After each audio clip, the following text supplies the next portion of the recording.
Look at Spoken English Chapter 10 Exercise 3। इसे देखने से पहले हम यहाँ पर ध्यान दें स्ट्रक्चर। जब वह लौटेगा तब मैं बाहर जाऊँगा। इस प्रकार का स्ट्रक्चर है। स्ट्रक्चर इस प्रकार है: PC, principal clause, when plus इत्यादि, बिफोर प्लस जो एडवर्ब क्लॉज एज, और यानी व्हाइल प्लस एडवर्ब टिल, और until adverb clause as soon as, यूं ही एज, क्विकली एज, उतना ही तेज, adverb clause as long as.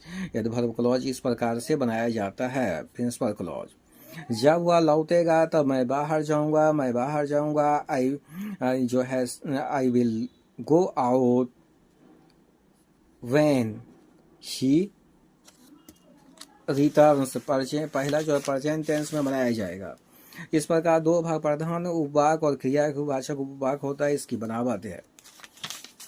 अब यहाँ पर ध्यान दें स्ट्रक्चर पर। आई विल गो आउट, मैं बाहर जाऊंगा। व्हेन ही रिटर्न्स, जब वह लौटेगा मैं बाहर जाऊंगा। I will go out before he returns, यानी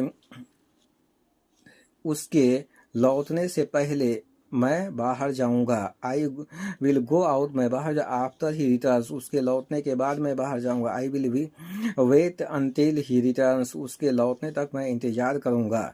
इस प्रकार का सेंटेंस है। आई विल वेट, मैं प्रतीक्षा करूंगा। टिल इट गेट्स डार्क, अंधेरा होने तक मैं प्रतीक्षा करूंगा।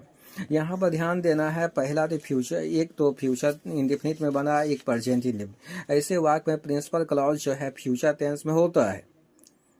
तब एडवर्ब क्लॉज में प्रेजेंट टेंस का प्रयोग होता है, फ्यूचर टेंस का नहीं। इसलिए इसका अनुवाद इस प्रकार ना करें।